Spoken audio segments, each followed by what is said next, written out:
চারপাশের নানা লক্ষণ দেখে দীর্ঘদিন থেকে বলছিলাম আইনশৃঙ্খলার পরিস্থিতি খারাপ, এই অজুহাতে নির্বাচনকে পিছিয়ে দেয়া কিংবা বানচাল করার চেষ্টা, এই চেষ্টাকে আমরা ষড়যন্ত্র বলতেই পারি, ষড়যন্ত্র হবে।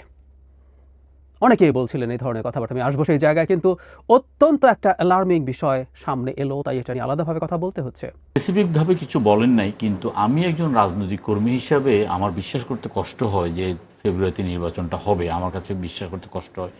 এছাড়া আসসালামু আলাইকুম প্রিয় দর্শক, আজকে এই গুরুত্বপূর্ণ নিউজে আপনাকে স্বাগতম। প্রিয় দর্শক, নির্বাচন নিয়ে বড় কোনো ষড়যন্ত্র চলছে এবং বর্তমানে এই প্রধান উপদেষ্টার কিছু কথা শুনে এটাই বোঝা যাচ্ছে এবং তিনি নির্বাচন আরও পিছিয়ে দেওয়ার চেষ্টা করছে নাকি। হ্যাঁ প্রিয় দর্শক, এরকমই তথ্য দিয়ে টক শোতে খুবই গুরুত্বপূর্ণ কিছু কথা বলেছেন একজন রাজনৈতিক আলোচক এবং ডক্টর জাহিদুর রহমান। আপনার তার আলোচনা শুনলে বিস্তারিত বুঝতে পারবেন। চলুন আমরা তার আলোচনাটি শুনে আসি। চারপাশের নানা লক্ষণ দেখে দীর্ঘদিন থেকে বলছিলাম আইনশৃঙ্খলার পরিস্থিতি খারাপ, এই অজুহাতে নির্বাচনকে পিছিয়ে দেয়া কিংবা বানচাল করার চেষ্টা, এই চেষ্টাকে আমরা ষড়যন্ত্র বলতেই পারি, ষড়যন্ত্র হবে। অনেকেই বলছিলেন এই ধরনের কথাবার্তা। আমি আসবো সেই জায়গায়, কিন্তু অত্যন্ত একটা অ্যালার্মিং বিষয় সামনে এলো, তাই এটা নিয়ে আলাদাভাবে কথা বলতে হচ্ছে। প্রধান উপদেষ্টাও কি একই জায়গায় চলে যাচ্ছেন, একই রকম বক্তব্য নিয়ে প্রাথমিকভাবে চলে এসেছেন? এই প্রশ্ন আমাদের করতে হবে। দুদিন আগে এলডিপির মহাসচিব জনাব শাহাদাত হোসেন সেলিমের সাথে আমি একটা টকশোতে ছিলাম। সেখানে অ্যাঙ্কার তাকে, সেদিনই তাদের বৈঠক হয়েছিল, মানে 13টা দলের সাথে। আমরা জানি যে প্রথম 4টা দলের সাথে প্রধান উপদেষ্টা বসেছেন, পরদিন 13টা দলের সাথে বসেছেন, সেখানে তার দল ছিল এবং তিনি নিজে ছিলেন।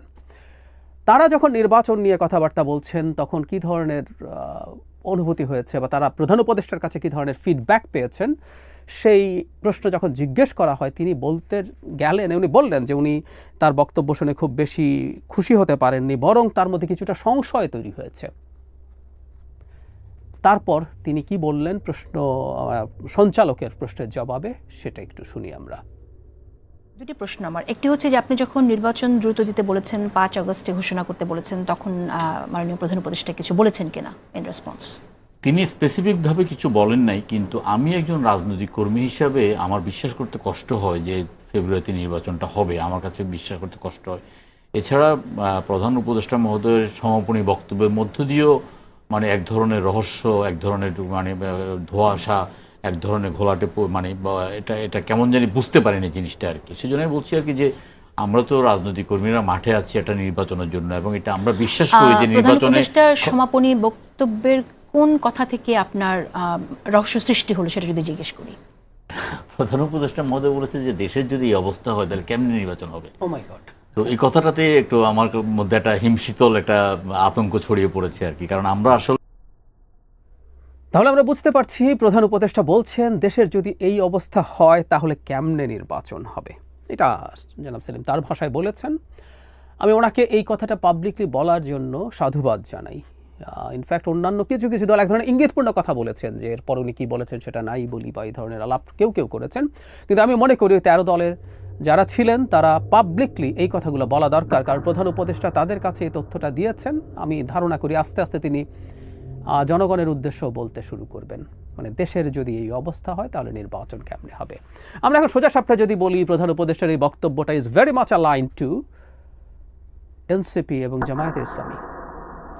এনসিপি নাহিদ ইসলামের মার্চ মাসে রয়টার্স এএফপির বক্তব্য কথা রিপিটেডলি বলেছে। আমি এই কথাগুলো রিপিট হলেও বলতেই থাকি, কারণ এগুলো আমাদের কানে থাকতে হবে, এবং কেউ যদি আমার আগের ভিডিও না দেখে থাকেন অন্তত এখান থেকে যাতে সেই ধারণা পান। তিনি নির্বাচন না হতে পারার বা সংশয়ের পেছনে আইনশৃঙ্খলার পরিস্থিতির কথাই বলেছিলেন। জামায়াতের আমির পাটগ্রাম থানা হামলা এবং আসামি ছিনিয়ে নেওয়াকে ইন্ডিকেট করে বলেছিলেন এভাবে কিসের নির্বাচন, মানে কিভাবে এরকম সময় নির্বাচন হতে পারে, কিসের নির্বাচন হতে পারে, মানে নিরাপত্তাকে অজুহাত হিসাবে বা যুক্তি হিসাবে তাদের ভাষায় দেখিয়ে। এখন প্রধান উপদেষ্টাও একই কথা বলছেন। তিনি বৈঠকে বসেছিলেন, তার একটা প্রেক্ষাপট আছে। তার আগের দিনই বাংলাদেশের তার আগের দিন ডিজাস্টারটা ঘটেছিল, কিন্তু বৈঠকের আগের দিন ঘটেছিল একটা খুবই অ্যানার্কিক সিচুয়েশন। একটা হচ্ছে মাইলস্টোন স্কুল এবং কলেজে দুজন উপদেষ্টা এবং প্রধান উপদেষ্টার প্রেস সচিবকে স্টুডেন্টরা দীর্ঘ 9 ঘন্টা অবরুদ্ধ করে রাখেন। তারা দফায় দফায় বেরোতে গিয়েও পারেননি এবং পরবর্তীতে শিক্ষা সচিব এবং শিক্ষা উপদেষ্টার পদত্যাগের দাবিতে সচিবালয় ঘেরাও করা হয়েছিল। শুধু ঘেরাও না, সচিবালয়ের গেট ভেঙে ভেতরে ঢুকে সচিবালয়ের যানবাহন ভাঙচুর করা হয়েছে। অত্যন্ত নৈরাজ্যকর একটা পরিস্থিতি তৈরি হয়েছিল। সেই পরিস্থিতির পর তিনি বসছেন এবং তার বক্তব্যে যখন এইভাবে এই পরিস্থিতিতে যখন ইন্ডিকেট করছেন, তার মানে এর আগের দিনের এই দুটো ঘটনাকেই তিনি ইন্ডিকেট করছেন।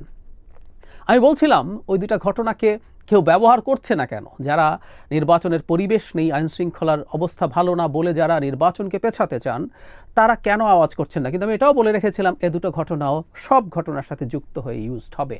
গোপালগঞ্জে যেমন ঘটনার পর জনাব হান্নান মাসুদ খুব সময় লাগেনি, খুব দ্রুত এভাবে কিসের নির্বাচন করবে এই সরকার, এসব বলেছেন।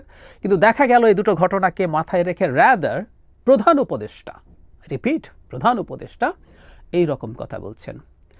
মজার ব্যাপার, আমরা আসলে প্রধান উপদেষ্টাকে যদি এই প্রশ্ন এখন করি, দেশের আইন শৃঙ্খলার অবস্থা দীর্ঘদিন থেকে খারাপ, অনেকবার বলেছি, শোরগোল করেছি, কিন্তু স্বরাষ্ট্র উপদেষ্টাকে তো সরানোর মতো বা পরিবর্তন, মানে আমরা প্রায় একটা কথা বলছি, এটা পরিবর্তন করলেই যে সব ঠিকঠাক হয়ে যেত, নট নেসেসারিলি, কিন্তু এটা হতে পারতো যে আমরা প্রধান উপদেষ্টার আন্তরিকতা বুঝতে পারতাম যে উনি চেষ্টা করছেন। হয় ওনার ক্যাবিনেটের আর কাউকে এখানে দায়িত্ব দেয়া, আমরা জানি না কেউ এটাকে সমর্থন করবেন কিনা। জেনারেল শাখাওয়াত যখন প্রথম দায়িত্ব ছিলেন সবচেয়ে ভঙ্গুর অবস্থায়, তিনি বেশ ভালোই কাজ করছিলেন বলে আমরা বাইরে থেকে মনে হচ্ছিল। তারপর তার কিছু এক বক্তব্য নিয়ে সবার খুবই ক্ষোভ হলো, তাকে সরিয়ে দেওয়া হলো। তিনি ক্যাবিনেটে আছেন কিন্তু সরিয়ে দেওয়া হলো। তিনি বা আর কেউ যারা বেটার পারফর্ম করছেন, অথবা বাইরে থেকে কাউকে এনে এখানে দেয়া, এটা শুধু উপদেষ্টা না, ওখানে একজন বিশেষ সহকারীও আছেন। সব কিছু মিলে এই মন্ত্রণালয় তো খুবই খারাপ চলছে। আবার স্বরাষ্ট্র উপদেষ্টার কাছে কৃষি মন্ত্রণালয়ও রাখা হয়েছে। এই হচ্ছে ডক্টর ইউনূসের ম্যানেজমেন্টের স্টাইল। তিনি যদি পরিবর্তন করার চেষ্টা করতেন, তিনি যদি কোনো সিরিয়াসলি কাজ করার চেষ্টা করতেন বা একটা কমিটি করে দিতেন যারা এই আইন শৃঙ্খলাকে আলাদাভাবে দেখবে, বিশেষভাবে দেখবে, তাহলে বুঝতাম যে তিনি চেষ্টা করছেন। তাহলে তো তিনি চেষ্টা করছেন না। তিনি চেষ্টা করছেন না। কেন করছেন না? তিনি বা এখন এই প্রশ্নগুলো তাকে সরাসরি করে ফেলাও বিব্রতকর মনে হয়। আমরা প্রায় বলতাম সরকারের একটা অংশ আছে যারা চায় এই পরিস্থিতিগুলো থাকুক এবং আরও খারাপের দিকে যাক। সো এই আলাপটা সামনে আনা যায়, যে আলাপটা এখন আসছে। এখন প্রধান উপদেষ্টাও কি এই চক্রকে এন্ডোর্স করছেন? আমি আবারও বলছি, আইনশৃঙ্খলার অবস্থা যে জায়গায় যাচ্ছে এটা সত্যিই খারাপ, কিন্তু আমরা সরকারের কোনো সিগনিফিক্যান্ট পদক্ষেপ নেওয়া তো দেখি নাই। বিভিন্ন জায়গায় যখন মব বিভিন্ন নামে, কখনো ধর্মের নামে, কখনো বিপ্লবের নামে, সোকল বিপ্লবের নামে, এটা সোকল বলি কারণ এটা কোনোভাবেই বিপ্লব ছিল না, যাই হোক, কারো খারাপ লাগলেও কিছু করার নেই, বিপ্লবের নামে বিপ্লবী লোকজন, এমনকি তাদেরকে এন্ডোর্স করার চেষ্টা করা হয়েছে মবকে। ইভেন জনাব নাহিদ ইসলাম বলেছেন এরা বিপ্লবের ছাত্র জনতা, বিপ্লবী ছাত্র জনতাই নাকি অনেক ক্ষেত্রে মব, কোনো কোনো ক্ষেত্রে মবকে প্রেশার গ্রুপ বলা হয়েছে। সো এই সম্মতি উৎপাদনের চেষ্টা হয়েছে এবং মবের বিরুদ্ধে যারা কথা বলেছে তাদের উপরে অনেকে হামলে পড়েছেন। আমি তাদের একজন, আমার উপরেও প্রচুর আক্রমণ হয়েছে এগুলো নিয়ে। সো এগুলো যখন ঘটছে, কোনো পদক্ষেপ তো আমরা সেই অর্থে সিগনিফিক্যান্টলি দেখিনি সরকারের দিক থেকে, কোনো একটা জায়গায় কখনো দেখিনি। তো তা যদি হয়ে থাকে, তার আন্তরিকতা কোথায়? আমরা এই প্রশ্ন করব। অথচ আইনশৃঙ্খলার পরিস্থিতি যে জায়গায় গিয়ে পৌঁছেছে, উচিত ছিল যাবতীয় সব কিছু পারলে আরও কমিয়ে উচিত হতো এই জায়গায় সম্পূর্ণ ফোকাস করা। শুধু নির্বাচনের জন্য না, একটা রাষ্ট্রের সবচেয়ে বেসিক রুটিন কাজের মধ্যে এটা আসে। এটার জন্য এরকম অন্তর্বর্তীকালীন সরকারের কোনো প্রয়োজন নাই যে সংস্কার অনেক লম্বা কথা বলবে, সেরকমেরও দরকার নেই। একটা 3 মাসের তত্ত্বাবধায়ক সরকারেরও জরুরি গুরুত্বপূর্ণ কাজ হচ্ছে আইন শৃঙ্খলা রক্ষা করা এবং সেটাকে ঠিকঠাক স্ট্যান্ডার্ডে মেনটেন করা। আমরা জানি পুলিশ বাহিনীর সমস্যা আছে, কিন্তু পুলিশ বাহিনীর সাথে সাথে এখন ম্যাজিস্ট্রেসি পাওয়ার নিয়ে সেনাবাহিনী মাঠে আছে। কি করছে সরকার? আবারও বলছি, কোনো চেষ্টা দেখছি না, কোনো পরিবর্তন করার টেন্ডেন্সি দেখছি না। গোপালগঞ্জে যে ঘটনা হলো, ন্যূনতম রাজনৈতিক খোঁজখবর রাখা মানুষ এটুকু প্রেডিক্ট করতে পারত। আমরা অনেকেই করেছি। স্বরাষ্ট্র উপদেষ্টা এতটা হবে নাকি বোঝেননি। আমি আসলে মনে করি যাবতীয় সব গোয়েন্দা সংস্থা সঠিক তথ্যই দিয়েছিল এবং কনস্পিরেসি থিওরি বলতে পারেন কেউ, কিন্তু আমি এটাকে একটা অল্টারনেটিভ থিওরি হিসাবে বলতে চাই। সেটা হচ্ছে হতে দেয়া হয়েছে, কারণ এগুলো প্রত্যেকটা অ্যাকুমুলেট করছে। সচিবালয়ে শোনা গেছে ঢুকতে দেওয়া হয়েছে, অনেকে এখানে যারা ছিলেন যে পুলিশ ঢোকার ক্ষেত্রে বাধা দেয়নি, অথচ সেই বল প্রয়োগটা আমি একটা ভিডিওতে বলেছিলাম, সেই বল প্রয়োগটা গেটের বাইরেই হতে পারত। যাতে গেটের মধ্যে দিয়ে ঢুকতে না পারে, কিন্তু গেট ভেঙে ঢুকে গেছে। এটা আসলেই খুব serious law and order situation. দেখা গেল যে সরকারের এই উইংগুলো কাজ করতে পারছে না। এখন প্রধান উপদেষ্টা নিজে বলছেন, প্রধান উপদেষ্টার মতো মানুষ নিজে যদি এই কথাগুলো বলেন, এটা অত্যন্ত অ্যালার্মিং। জনাব সেলিম যখন এই কথাটা প্রথম বললেন, আমি টকশোতে বসে আমার মুখ দিয়ে ও মাই গড স্পন্টেনিয়াসলি বেরিয়ে গেছে। এটা আসলে ও মাই গড বলার মতো ব্যাপার।